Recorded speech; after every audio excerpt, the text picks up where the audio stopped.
A U.S. election like no other, coming at a time when the nation appears broken. Hundreds of thousands of lives lost to a rampaging virus, the real economy cratering, and unemployment soaring.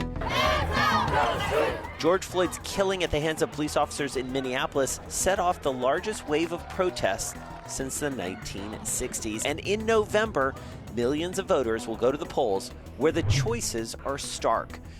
Join us for a special Bloomberg Businessweek, I Survived, a voter's guide to the most volatile election in decades.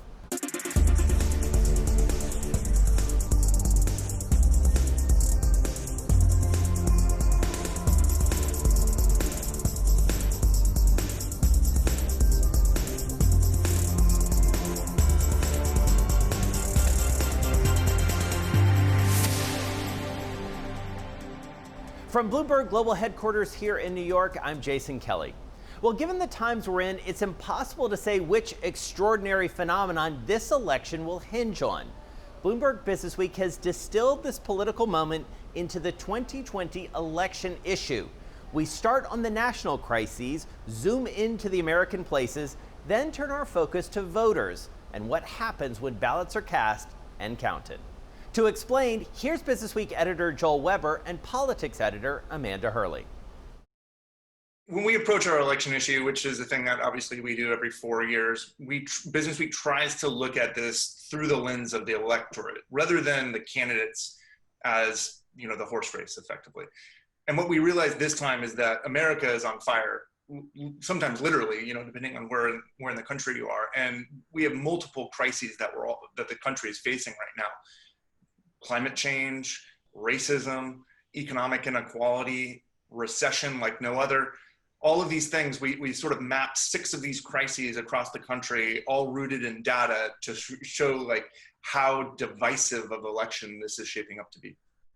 We also get a very clear sense of the people. And one of my favorite parts of this magazine, Amanda Hurley, is how you distill down the electorate into a number of different groups. Tell us about that, because these are real people saying real things, and yet there are some consistencies and some groupings that are a bit unexpected. Yeah.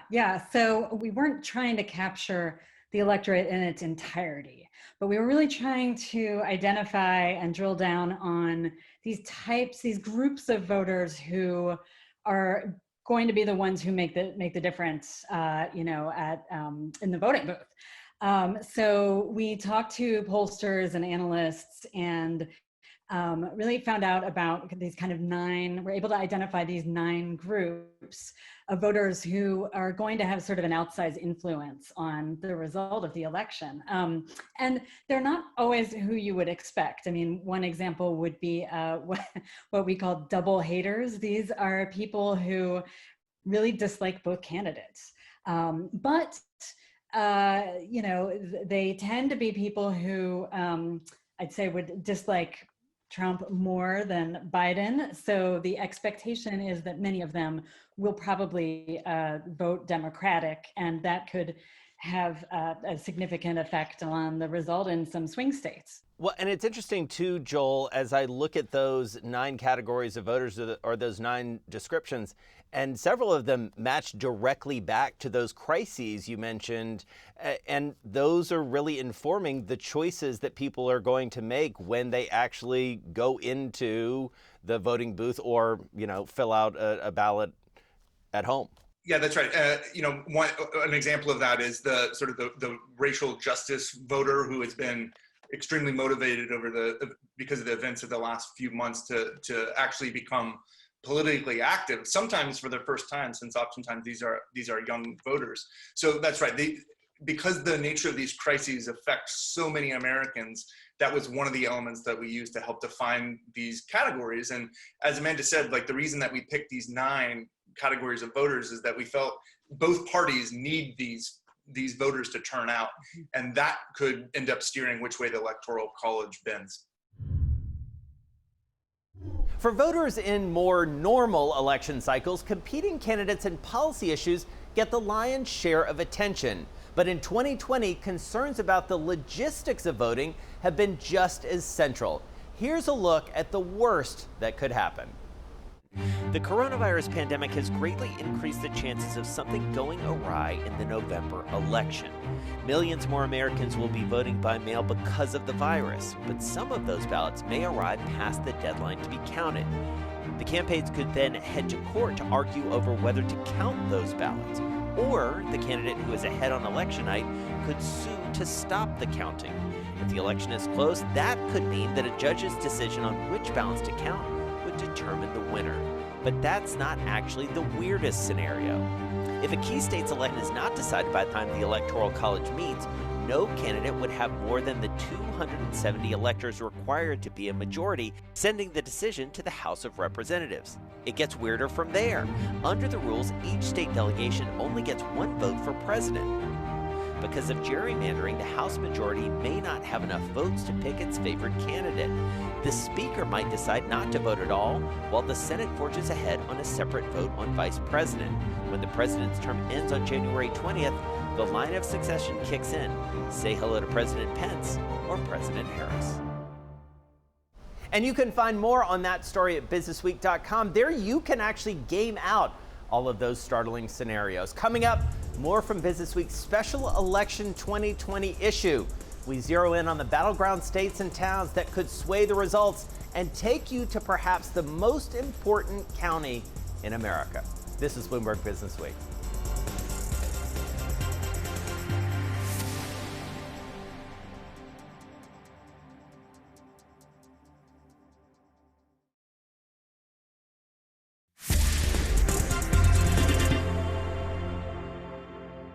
Welcome back to Bloomberg Businessweek's special report on the 2020 election. We go now to the places shaping American politics, like Maricopa County, Arizona. Here's Businessweek's Josh Green.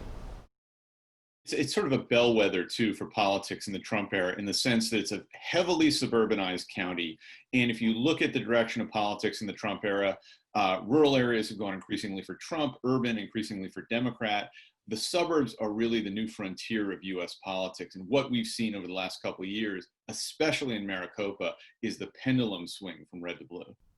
And so take us there, because it is a massive place. I mean, you point out that its population dwarfs that of several states. Yeah, the population of Maricopa County, 4.5 million, is bigger than 23 other states, and it accounts for 60% of Arizona's vote. Arizona has emerged as a critical swing state, both in the presidential and in the Senate elections. So essentially, this one county could determine not only the outcome of the presidential race, but who controls Congress. And what's interesting is that is representative of a lot of the trends, demographic, attitudinal among suburban professional voters, that we've seen changing, not just in the Trump area, but over the last 10, 20 years. These voters who used to be traditional, heavily white country club Republicans are now increasingly diverse. They're rich and poor and middle class, Black, white, Latino, Asian. It's really become a reflection of the country as a whole. Well, and one of the things you do so well in this piece is you talk about all these sort of collisions of major issues, economic issues in many ways, who you work for, where you come from, what you sort of lifestyle you have, all of these different things. How did this place become all of those things? Well, basically, the story of Maricopa is a story of growth. After the early 2000s, its economy was on fire. It was the fastest growing county in the country, was right in the middle of the housing boom and then the housing collapse. And so it's sort of been in the vanguard of a lot of changes in America and in American suburbs, both economic and racial. It was also the place that produced the notorious anti-immigrant Sheriff Joe Arpaio.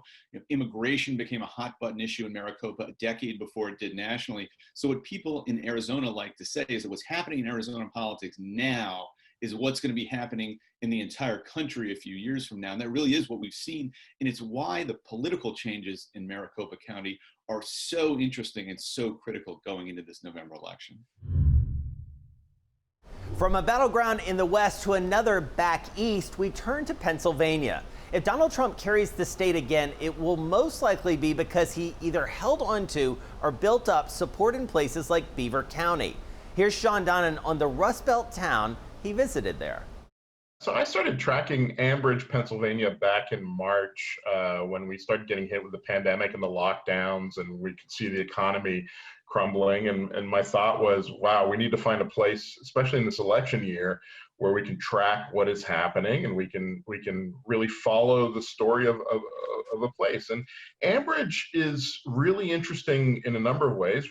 One of which is that it is that classic Rust Belt town that has been struggling to survive economically for decades now.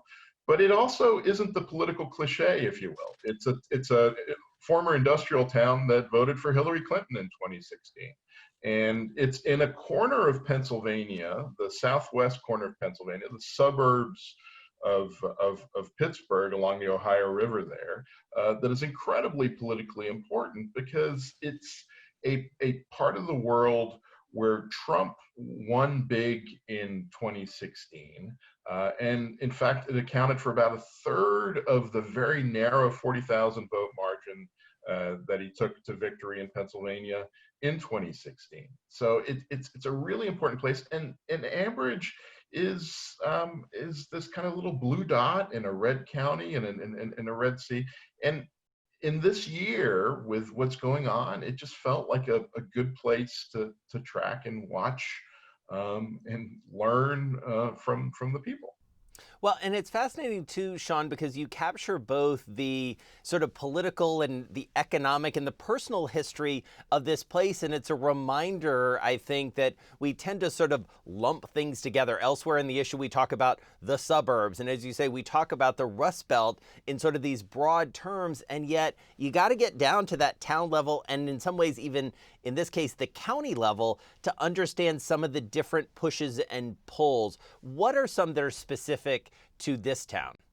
Right. So one of the things that's very specific to this town is the huge question that is hanging over it in terms of where it fits in the American economy right now. It's a former steel town. We've heard that story before, but it also is a place that sits within 20 minutes of downtown Pittsburgh. It is next to a fairly affluent town called Sewickley. It has a potential in a lot of people's minds to become a kind of bedroom suburb of Pittsburgh. And yet at the same time, there are still these people in town who really feel that draw of the past, of the old industrial past, and want to have that. It's specific to Ambridge. And you can see it when you walk along Merchant Street. At one end, which is the main drag in town, at one end is this brand new microbrewery called Altered Genius. It is this kind of the place you want to go hang out on a Sunday afternoon with your friends and sit in the sun and enjoy good beer. And they pull up some food trucks and so on. And you can see that as one side of the town. And then you walk further down Merchant Street and you hang a right, and you're going to end up in front of a place called Sukup Manufacturing, which got hit by a horrible fire over the summer. It's a former steel. They literally manufacture steel buildings, steel structures, and they got hit by a devastating fire over the summer.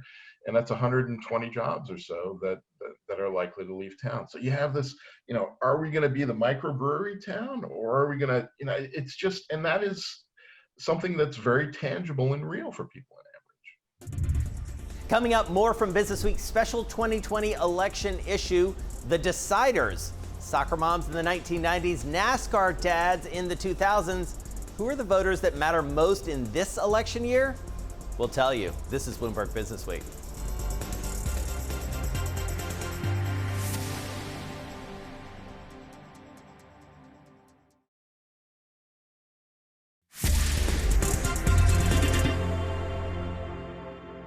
Welcome back to Bloomberg Businessweek's special report on the 2020 election.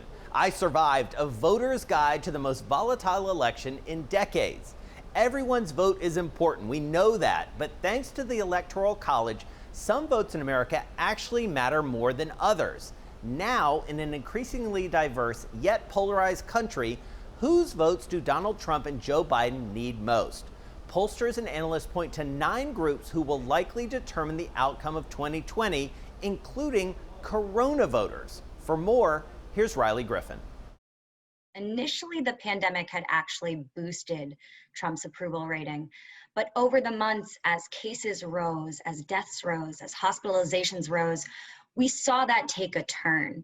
And now we're looking to see how this has impacted voter sentiment. And for many, it's hit quite close to home. I spoke with Grant Hall and his father, Stuart. They shared a very intimate story. Stuart Hall had actually come down with COVID-19, as did every member of the family, earlier in the spring. And his son, Grant, improved, as did the two sisters and the mother, but Stuart never got better. He ultimately was put on 2 drugs by his doctors, one of them being hydroxychloroquine. And that's how I was initially connected with Stuart and Grant. Hydroxychloroquine has become a major focal point of my reporting, Bloomberg's reporting, and this coronavirus story writ large, because it's a drug that ultimately did not prove efficacious in treating COVID-19, but was quite politicized. And Stuart Hall was put on hydroxychloroquine and ultimately had a heart attack. His son had to drive him to the hospital. He went into surgery. And for the next 3 weeks, he was intubated. He was on a ventilator as the family took phone call to phone call, seeing if he would get out. And long story short, Stuart has improved. He's out of the hospital. He's doing well. But the family is grappling with what this means for them and their political engagement, as they've seen a very drug that may have put him on the brink of death continue to be in the mainstream discourse. And I think a lot of families are grappling with how this has impacted them personally and how that will impact voter turnout ultimately down the line. So Riley, as you said earlier, this is an issue that has really evolved over the course of this campaign. We're less than 60 days out at this point. Frame the virus in that context. Jason, you're going to want to keep your eyes on 2 cohorts of voters going into the election. First and foremost, Republicans who have decided that the coronavirus and the Trump administration's handling of the pandemic is the last straw. They may have never voted for a Democrat before, but this has changed their voter behavior. The second cohort that you want to pay attention to is what we call low propensity Democrats and independents. Voters who may not have even turned out in 2016, who don't feel the energy or the ideology of the candidates that have been presented to them. And in this case, they, for the first time, or maybe for the first time in a long time, feel the need to get off the couch and hit the polls due to the handling of the pandemic. The unprecedented flood of protests in the wake of George Floyd's killing, they've already measurably changed Americans' views on racism and police violence. But will these attitudes translate into votes? Here's Polly Mazins. And a lot of these are young people who are basically just beginning their political lives and who are just sort of coming online with this stuff that they might have been a little bit interested in the past, but now it's really a substantial part of not only their political interest, but who they are.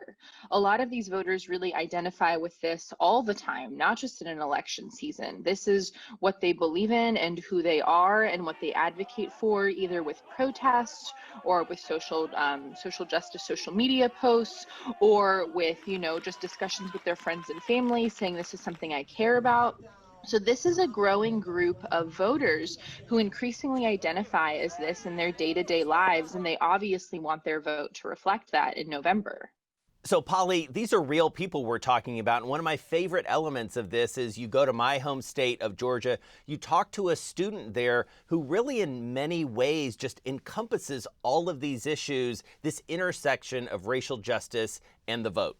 Absolutely. Yeah, I think Madeline is a great example of the new generation of voters, someone who's voting for the first time, who's coming of age in a really unique moment, both from a social justice perspective and from a political perspective, and even just from a logistical perspective. This might be an election where we don't get the results the same night, and that's going to be quite a different experience for young people who are voting for the same time.